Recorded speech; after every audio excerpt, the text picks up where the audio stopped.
और तस्वीरें में लाइव मिल रही है जनेश्वर मिश्र पार्क लखनऊ से। अखिलेश यादव वहां पर पहुंच गए हैं। सपा के राष्ट्रीय अध्यक्ष अखिलेश यादव की तस्वीरें हमें मिल रही है। ये देखिए आप, अपने कार्यकर्ताओं और समर्थकों के साथ जनेश्वर मिश्र पार्क पहुंचे हैं लखनऊ के, जिसका निर्माण समाजवादी सरकार में हुआ था।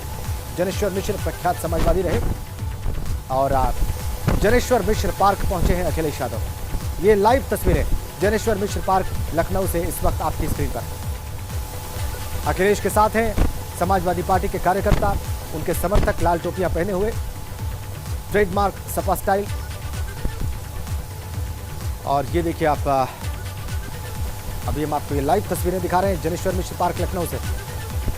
समाजवादी पार्टी के झंडे भी आप देख सकते हैं। लखनऊ के आसमान में काले बादल हैं और लखनऊ से लाइव तस्वीरें।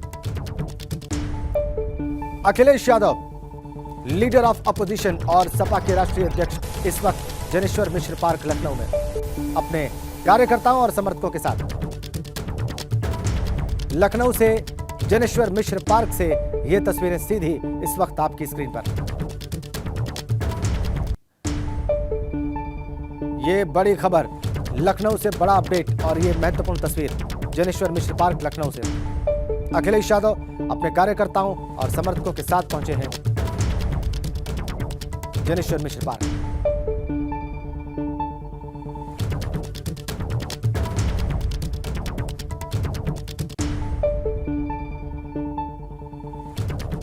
बड़ी खबर, लखनऊ में जनेश्वर मिश्र पार्क पहुंचे हैं अखिलेश यादव।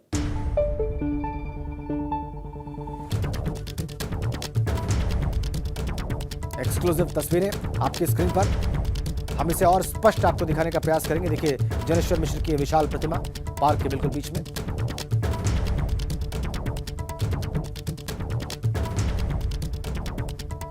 ये देखिए आप अखिलेश यादव को, अपने कार्यकर्ताओं और समर्थकों। बोलते हैं अब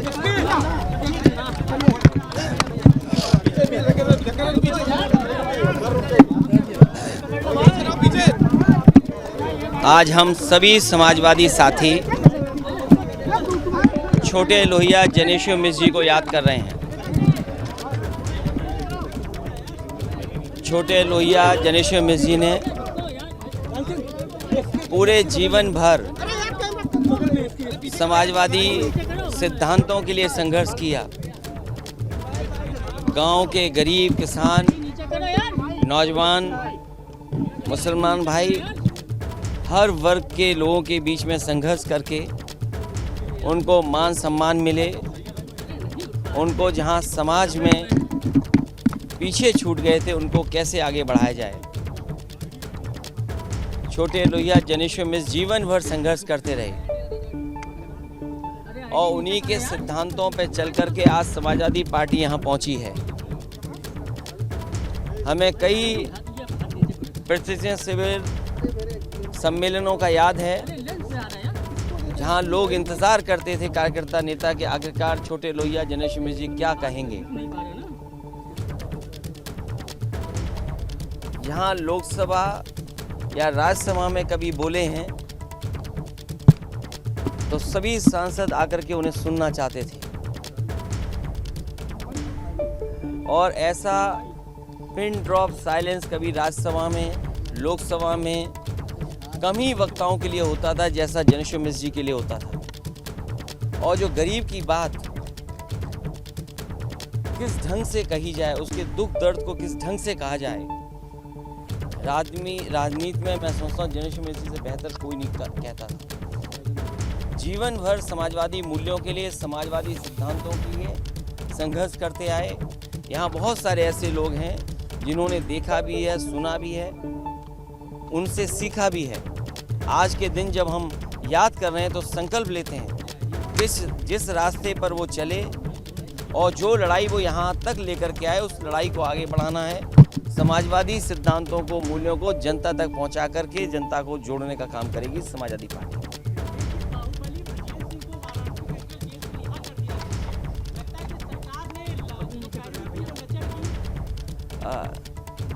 मुझे याद आ रहा है कि बनारस के लोग बताते थे कि सरकार के लोग जेल में 2-2 घंटे बैठते थे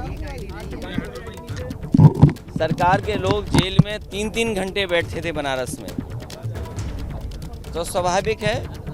और ये तो हाई कोर्ट का और कोर्ट का फैसला है, तो कोर्ट का फैसला तो सबको मानना ही पड़ेगा। सर एक सवाल और है, जिस तरह से हर घर तिरंगा अभियान चल रहा है, आज़ादी का अमृत महोत्सव बनाकर सबने अपनी प्रोफाइल पिक्चर चेंज कर ली है, प्रधानमंत्री ने भी करी है, सबने करी है, लेकिन संचालक मोहन भागवत या आरएसएस की अभी भी प्रोफाइल पिक्चर नहीं चेंज हुई है। पूरे देश को ये बात समझनी चाहिए कि आरएसएस की पॉलिटिकल विंग, पॉलिटिकल पार्टी कोई है तो वो भारतीय जनता पार्टी है। आरएसएस की political wing Bharatiya Janata party है, और उन्होंने आज अगर झंडा नहीं लगाया है, अगर उनका इतिहास उठा करके देखेंगे, बरसों बरस उन्होंने भारत का झंडा अपने स्थान पर नहीं लगाया है। अखिलेश जी, इस पर केशव मौर्य जी का कहना है कि जो आरएसएस है वो राष्ट्रीय पर्व पर झंडा लगाता है। उन्होंने तो आपके लिए कहा है कि एक महीना वो भी शाखा ज्वाइन करें तो उन्हें पता चलेगा। देखिए, बीजेपी के लोग हमेशा बांट करके राज करते हैं। वो जानते हैं कि डिप्टी सीएम को आगे करने का मतलब है कि वो पिछड़े हैं, उसका लाभ उठा रही है बीजेपी, और वो ये भूल जाते हैं कि सबसे ज़्यादा अगर किसी के साथ धोखा हुआ है भारतीय जनता पार्टी की सरकार में, तो पिछड़े, दलित और खासकर मुसलमान भाइयों के साथ। और आज के दिन जब हम जनेश्वर मिश्र जी को याद कर रहे हैं, तो वही पुरानी समाजवादी लड़ाई जिसको नेताजी और तमाम समाजवादी लोग कहते रहे हैं कि देश में जाति जनगणना होनी चाहिए। हम समाजवादी लोग आज जब छोटे लोहिया को याद कर रहे हैं, तो ये भी संकल्प लेते हैं कि आने वाले समय में जाति जनगणना का काम कैसे हो, उसको कैसे आगे बढ़ाया जाए, और जब कभी भी सरकार बनेगी तो जाति जनगणना कराई जाएगी। और इसके साथ साथ ये जो तिरंगा फहराने का कार्यक्रम चल रहा है, वहीं मैं सावधान करना चाहता हूँ, ये भारतीय जनता पार्टी तिरंगा के साथ दंगा भी फैला सकती है। ये तिरंगा यात्रा के साथ साथ समाज में कहीं ऐसी घटना भी करा सकती है जिसमें समाज में दूरियां बन जाएं। आपको याद होगा कासगंज में भारतीय जनता पार्टी के लोग ही तिरंगा यात्रा के नाम पर वहां पर किस तरीके से हिंदू मुसलमान का दंगा कराया था। तो ये भारतीय जनता पार्टी के लोग तिरंगा यात्रा तो इसलिए निकाल रहे हैं क्योंकि उनकी जो जिससे वो पार्टी निकली है उसने कभी तिरंगा नहीं लगाया। और लखनऊ में अगर तिरंगा सबसे बड़ा देखोगे तो जहां हम और आप खड़े हैं, ये वही स्थान है जहां सबसे ऊंचा तिरंगा लगा हुआ है। समाजवादियों ने एक जगह तिरंगा नहीं लगाया है। ये राष्ट्र का तिरंगा झंडा समाजवादियों ने जहां जनेश्वर मिश्र पार्क में लगाया है, वहीं और जगह भी लगाए हैं। भारतीय जनता पार्टी के लोग तो केवल धोखा देने का काम करते हैं। और जब देश में इतनी महंगाई हो तो महंगाई कम करने के लिए क्या फैसला है? देश में जब इतनी बेरोजगारी है तो बेरोजगारी किससे कम करेंगे? अभी जो जवाब मिला है देश का कि 22 करोड़ नौजवानों ने फॉर्म भरे, नौकरी लाखों को मिली। यूपी में लाखों लोग अग्निवीर की भर्ती देखने जा रहे हैं, कितनों को नौकरी मिलेगी? 1000, 2000? जब तो एक भर्ती में 1 लाख से ज़्यादा लोगों ने फॉर्म भरे हैं, कितनों को नौकरी मिलेगी? 1000, 2000? सोचिए यूपी में कितने नौजवान हैं जो भर्ती देखना चाहते थे, भर्ती में जाना चाहते थे।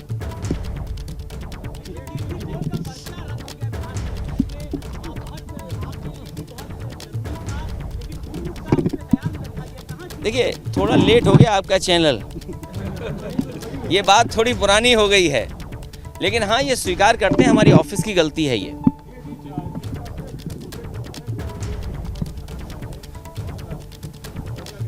देखिए, कस्टोडियल डेथ में यूपी नंबर 1 है। अगर आप नंबर 1 की बात करेंगे, क्योंकि ये सरकार ये महसूस करती है, मुख्यमंत्री जी खुद महसूस करते हैं कि उनके कामकाज से $1 ट्रिलियन की इकॉनमी नहीं बन सकती। वो जानते हैं, क्योंकि 5 साल जिस तरीके से उन्होंने काम किया है, ये बीजेपी के पास सूझबूझ नहीं है कि $1 ट्रिलियन की इकॉनमी कर लें। 5 साल जिसने ऐसे ही गुजार दिए हों, अब उन्होंने किसी एजेंसी का सहारा लिया है। तो एजेंसी के लोग ये बताएंगे कि जिस प्रदेश में सबसे ज़्यादा कस्टोडियल डेथ हो रही हो, उसमें इन्वेस्टमेंट कैसे आएगा? जिस प्रदेश में सबसे ज़्यादा महिलाएं असुरक्षित हों, देश का आंकड़ा ये कहता है, और जिस प्रदेश में सबसे ज़्यादा डिजिटल फ्रॉड होते हों, अगर डिजिटल फ्रॉड का कहीं आंकड़ा सबसे ज़्यादा तो उत्तर प्रदेश में है। और इन्वेस्टमेंट के बहाने अगर आप हिंदू मुसलमान का झगड़ा कराओगे, आप सोचिए लुलु मॉल का जो इन्वेस्टमेंट है, क्या ये बीजेपी की सरकार का इन्वेस्टमेंट है? ये समाजवादियों की सरकार का इन्वेस्टमेंट है जो आज दिखाई दे रहा है। अभी सरकार ने बुंदेलखंड एक्सप्रेस वे बनाया था, प्रधानमंत्री जी से उद्घाटन कराया, उद्घाटन होते ही बारिश हो गई, पूरा का पूरा बुंदेलखंड एक्सप्रेस इन्हें बंद करना पड़ा। आप लोग जानते हो इस बात को कि जो उद्घाटन प्रधानमंत्री जी ने किया वही बुंदेलखंड एक्सप्रेस वे ढह गया। क्या बुंदेलखंड एक्सप्रेस वे की ईडी जांच होगी? क्या सीबीआई जांच होगी? जो 15,000 करोड़ का एक्सप्रेस वे है, प्रधानमंत्री जी ने उद्घाटन किया हो, अगले दिन ढह गया हो, क्या इसकी ईडी जांच होगी? क्या सीबीआई की जांच होगी?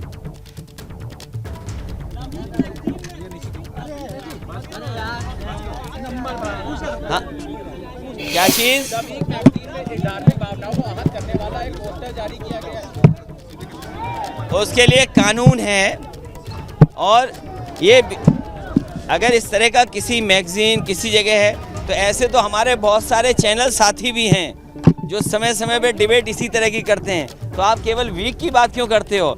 हमारे चैनल भाई लोग जो हैं इन पे भी वही धाराएं लगें।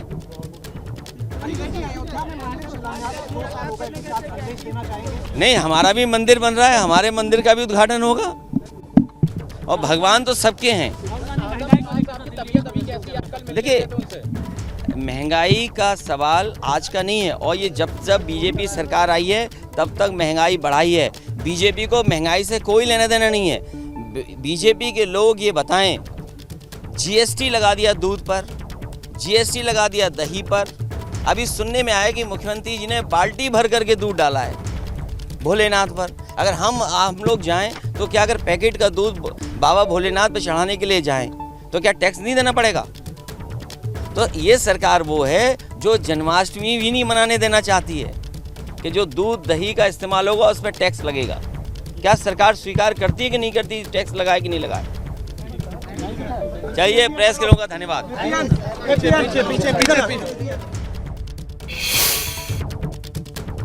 तो अखिलेश यादव को अभी आप लाइव देख रहे थे जनेश्वर मिश्र पार्क से। पहले तो उन्होंने अपनी श्रद्धांजलि दी, उनको याद किया, छोटे लोहिया के रूप में उनके सिद्धांतों की बात की, और उसके बाद ताबड़तोड़ आक्रमण किया उन्होंने भारतीय जनता पार्टी पर और उत्तर प्रदेश की सरकार पर।